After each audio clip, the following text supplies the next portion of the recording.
What's up mga kamundo? For today's vlog, ito nga pala yung araw na nasa Pinas ako mga kamundo. Kaya naman ito, naisipan namin gumala at pumunta sa Balanga para karoon kami ng banding kahit papano, kahit isang araw lang mga kamundo. At yun, for the first time, magkakasama nga ulit kaming tatlo.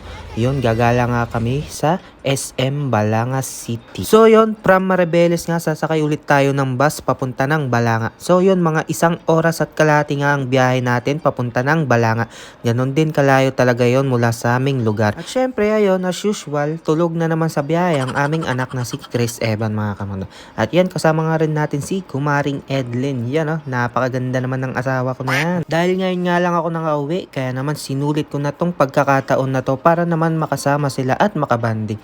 At yun, nandito na nga kami sa SM Balanga City mga kamundo. First time ko nga lang din ditong makakapunta kasi halos bago lang din na itayo tong SM Balanga City na to mga kamundo. At mamimili nga rin pala ako dito ng maleta natin pabalik ng Japan mga kamundo. Kasi yung maleta natin dati ay halos sira na yung gulong. Hindi na natin magulong ng maayos. Kaya naman hirap na hirap akong dalin yun. Lalo na nung umuwi ako dito sa Pinas mga kamundo. At bago nga kami mag-ikot-ikot dito sa SM, yon, naisipan muna namin kumain dito sa food court mga kamundo. Para naman may lakas kaming gumala at mag-ikot-ikot dito sa SM. Kaya naman ito, nabili na rin muna ako dito ng turkey habang hinihintay yung order naming bibimbap.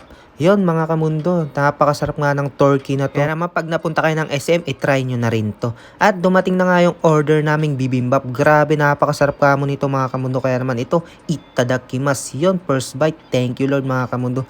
Grabe, sobrang sarap. First time ko lang din natikman tong bibimbap ng Korean mga kamundo. At umorder na nga rin ako nitong gyoza. Yon, napakasarap din ito. Tapos yung sauce niya talagang napakasarap. Tamang-tama din. At pagkatapos nga niya namin kumain, yan, dumiretso na nga kami dito sa arcade ng SM. Yun, talaga namang nag-enjoy talaga tong bata na to mga kamundo. Ang sarap lang sa pakiramdam mga kamundo na nakakasama natin to sa gantong edad ng ating mga anak. Yung mga gantong age talaga mga kamundo yung kailangan hindi natin ma-miss sa kanilang paglaki. Kasi yan din ang magiging nila, kumbaga yung parang memories nila ng pagkabata nila mga kamundo. Kaya naman sobrang thankful talaga ako dito. Thank you Lord talaga dahil kahit papano ay nakasama ko si Chris Evans sa ganitong edad na to mga kamundo.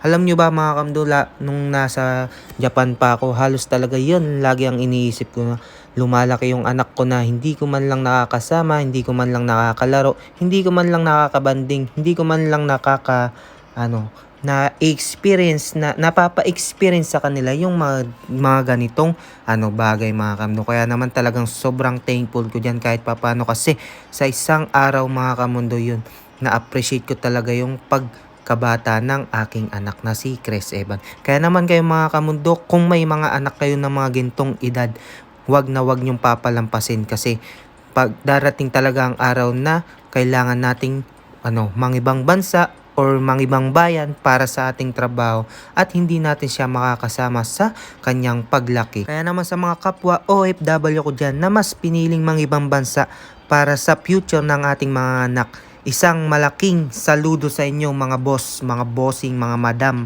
Yun, talaga namang sobrang proud tayo sa sarili natin bilang isang OFW mga kamundo. Kaya naman pag may pagkakataon kayong mga kamundo, huwag nyong sayangin ang pagkakataon na yun. Kasi ang oras para sa pamilya ay talagang sobrang napakahalaga, lalo na sa ating mga anak. Kaya huwag nating sasayangin ang pagkakataon na yun para makasama ang ating mga mahal sa buhay. At syempre, huwag din naman nating kakalimutan yung ating sarili, yung health natin mga kamundo kasi ang ating katawan ay isang puhunan yan para sa future ng ating pamilya mga kamundo. Kaya naman, ingatan natin palagi ang ating mga kalusugan. Lalo na nandito tayo sa ibang bansa na walang nag-aalaga at walang tutulong sa atin kundi ang sarili lang natin mga kamundo.